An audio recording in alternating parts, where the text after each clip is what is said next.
मेरे साथ इस गरिमामयी कार्यक्रम में उपस्थित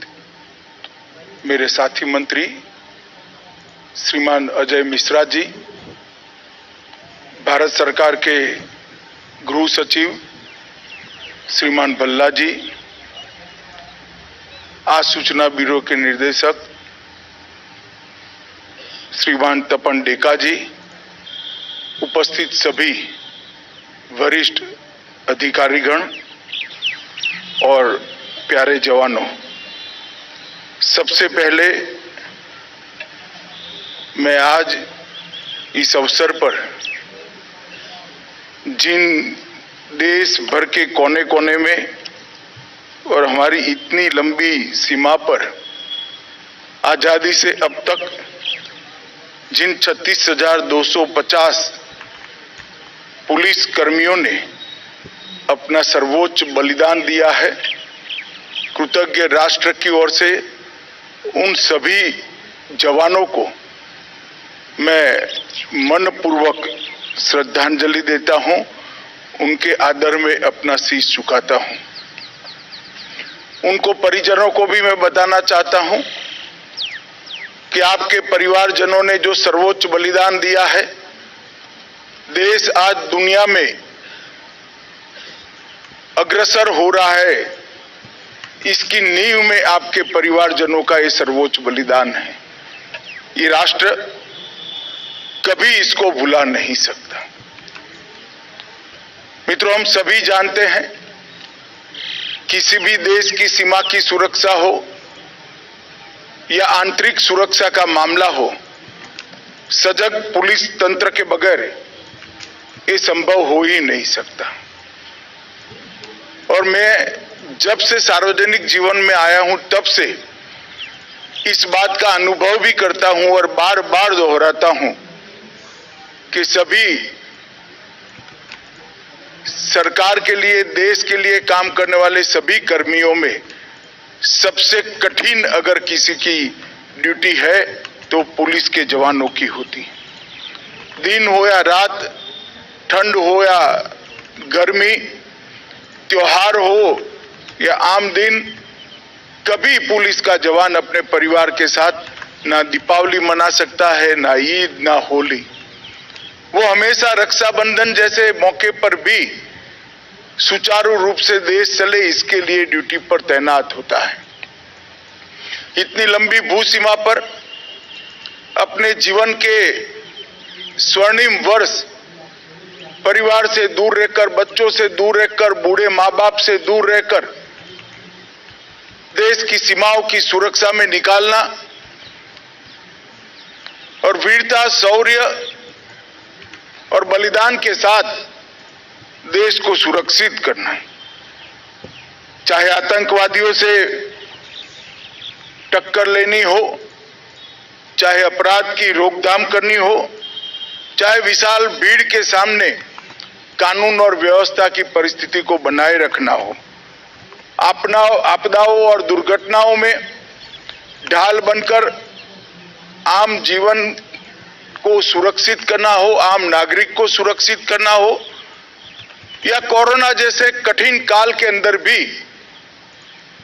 सबसे पहले पंक्ति में रहकर नागरिकों की सुरक्षा से लेकर अंतिम संस्कार तक की सारी जिम्मेदारियां चुपचाप निभानी हो। हमारे देश के पुलिस के जवानों ने हर मौके पर अपने आप को साबित किया है। पिछले एक साल में 188 पुलिस कर्मियों ने ड्यूटी के दौरान अपनी जान गंवाई है। 1 सितंबर 2022 से 31 अगस्त 2023 तक 188 जवानों ने देश की सुरक्षा के लिए और देश की कानून और व्यवस्था को ठीक बरकरार करने के लिए अपना सर्वोच्च बलिदान दिया है। मैं आज उनको भी बड़े मनपूर्वक याद कर कर श्रद्धांजलि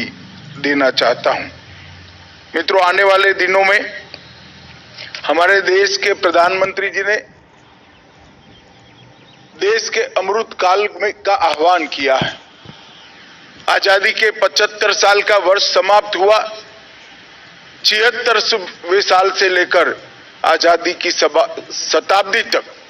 ये 25 साल इस देश को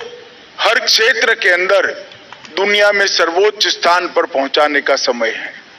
और इसके लिए 130 करोड़ लोगों ने सामूहिक रूप से संकल्प भी लिया है, व्यक्तिगत रूप से भी संकल्प लिए हैं। और ये सारे संकल्पों का संपुट हमें आने वाले दिनों में हमारा जो लक्ष्य है, दुनिया में हर क्षेत्र के अंदर सर्वोच्च स्थान पर पहुंचना, इसको सिद्ध करते हुए कोई नहीं रोक सकता। पिछले एक दशक में हमारे वीर पुलिस के बहादुर जवानों के कारण आतंकवाद, उग्रवादी हमले, नक्सलवाद और नस्लीय हिंसा में अपने सर्वोच्च आंक से 65% की कमी हुई है। ये बताता है कि धीरे धीरे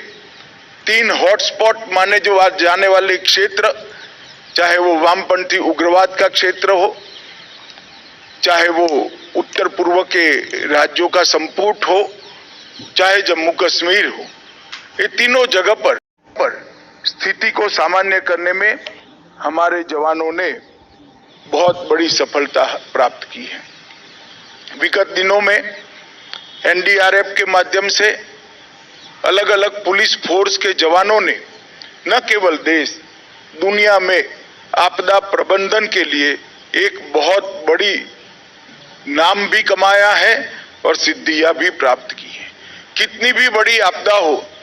एनडीआरएफ का ड्रेस पहनकर हमारा जवान जब पहुंचता है, लोगों को एक आश्वस्ति होती है कि अब कोई दिक्कत नहीं है, एनडीआरएफ आ गई है। और इस समय आजादी के अमृत काल में जब हम प्रवेश कर रहे हैं, भारत सरकार मोदी जी के नेतृत्व में 3 नए कानून लेकर आ रही हैं, जो हमारी क्रिमिनल जस्टिस सिस्टम को आमूल चूर रूप से बदलेंगे। ये तीनों कानून अंग्रेजों के समय से बनाए गए थे। करीब करीब 150 साल पुराने तीनों कानूनों के अंदर न केवल अब भारतीयता भी दिखाई पड़ेगी, हमारे संविधान की स्पिरिट से हर नागरिक के अधिकारों की सुरक्षा की रचना भी होगी। कोर्टों के अंदर जो पेंडेंसी है, इसको समाप्त करने के लिए मोदी जी ने बल दिया है। हमारे प्रधानमंत्री जी के निर्देश पर पुलिस टेक्नोलॉजी मिशन, ये नए तीनों कानूनों का संसद के सामने पेश होना और आईसीजेएस के माध्यम से क्रिमिनल जस्टिस सिस्टम के अंदर पारदर्शिता और स्पीड दोनों को लाने का जो हमने लक्ष्य रखा है, मुझे विश्वास है कि आने वाले समय में पूरी क्रिमिनल जस्टिस सिस्टम को बदलने में हम सफल होंगे। आतंकवाद के खिलाफ जीरो टॉलरेंस की नीति को बरकरार रखते हुए न केवल हमने सख्त कानून बनाए हैं,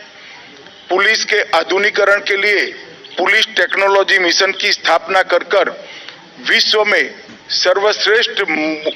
आतंकवाद का मुकाबला करने वाला एक बल हमारा बल बने, इस प्रकार के हमारे प्रयास हैं। पुलिस कर्मियों के वेलफेयर के लिए आयुष्मान सीएपीएफ आवास योजना, सीएपीएफ ई आवास वेब पोर्टल, प्रधानमंत्री छात्रवृत्ति योजना, केंद्रीय अनुग्रह राशि,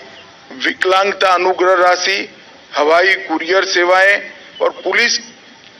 केंद्रीय कल्याण भंडार, इस सब में भी समयोचित परिवर्तन करने का हमने समय समय पर प्रयास किया है और उसको ज्यादा सटीक और वेलफेयर की दृष्टि से संपूर्ण बनाने की दिशा में हम आगे बढ़े हैं। मैं आज देश की जनता को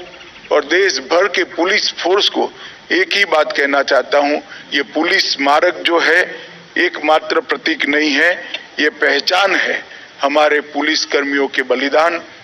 त्याग और राष्ट्र निर्माण के प्रति उनके समर्पण की। हम सब आज के दिन में सभी 36,250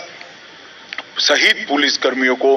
भावपूर्वक श्रद्धांजलि देते हैं और एक कमिटमेंट के साथ कि आने वाले दिनों में सभी जवानों की वेलफेयर की चिंता और सभी जवानों की सुरक्षा की चिंता के लिए सरकार सजग भी रहेगी और समर्पित भी रहेगी। ये शब्द कहकर मैं मेरी बात को समाप्त करता हूं। वंदे मातरम।